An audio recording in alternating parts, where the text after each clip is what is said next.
আছো? ভালো। জিজ্ঞেস করবে না আমি কেমন আছি? ইচ্ছা নেই, আগ্রহও নেই। অনেক বদলে গেছো তুমি ফাহমেদ। মানুষ মানুষ মরে গেলে পচে যায়, আর বেঁচে থাকলে বদলায়, কারণে অকারণে বদলায়। আমাদের ঝগড়ার কিছুদিন পরে আমি জানতে পেরেছিলাম যে ওই মেয়েটার সাথে তোমার কোনো সম্পর্ক ছিল না। এরপর তারপর আপনি আমাকে অনেক খুঁজেছেন, কিন্তু পাননি। ফাহমিদ, ওই দিনের জন্য আই এম রিয়েলি সরি। আমি না রাগের মাথায় কি কি বলে ফেলেছিলাম আমি নিজেও জানি না, কিন্তু আমি এখনো তোমাকে ভালোবাসি ফাহমিদ। Nice jokes. জোকস তো ভালো ছিল। একদিন পর বুক ফেটে হাসি আসতেছে। আমি জোকস করতেছি না, আমি সিরিয়াসলি বলতেছি। লজ্জা লাগে না? লজ্জা শরম নাই আপনার? একটু তো হায়া লজ্জা শরম এগুলো থাকা উচিত একটা মানুষের। ভালোবাসা মানে কি? ভালোবাসা মানে বোঝেন? ভালোবাসা মানে হচ্ছে making commitments, fulfilling those commitments.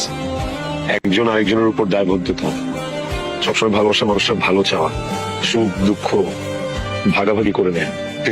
আরে কি বলি, এইসব ছিটে ফোটাও তো আপনার মধ্যে নাই, ছিলও না। ফাহমিদ প্লিজ আমাকে বোঝার একটু চেষ্টা করো। আপনি কি ভুলে গেছেন ওইদিন আমাকে আপনি কি কি বলেছিলেন? অনেক কথা বলেছি, স্পেশালি ওই কথাটা, স্ট্যাটাস, ভালোবাসার স্ট্যাটাস দেখে হয়, তাই না? এরকমই তো একটা কথা ছিল। সরি টু সে, এখন আমার আর তোমার, আই মিন আপনার, আমার আর আপনার স্ট্যাটাস এর মাঝখানে যোজন যোজন দূরত্ব, অনেক ডিস্টেন্স। আমি আর ওই ফাহমিদ নাই যে ফাহমিদকে আপনি রাস্তায় ফেলে চলে গেছেন। This is a complete different man. এই ফাহমিদ অন্য ফাহমিদ। তার প্রতি আমার কোনো রাগ ক্ষোভ গ্রাজেস কিচ্ছু নেই, মাফ করে দিচ্ছি। বাট একটা কথা কি জানেন, আপনি চলে যাওয়ার পর আমি আর কাউকে ভালোবাসতে পারিনি। আমার মধ্যে থেকে ওই ভালোবাসাটা জন্মই নেয়নি কারণ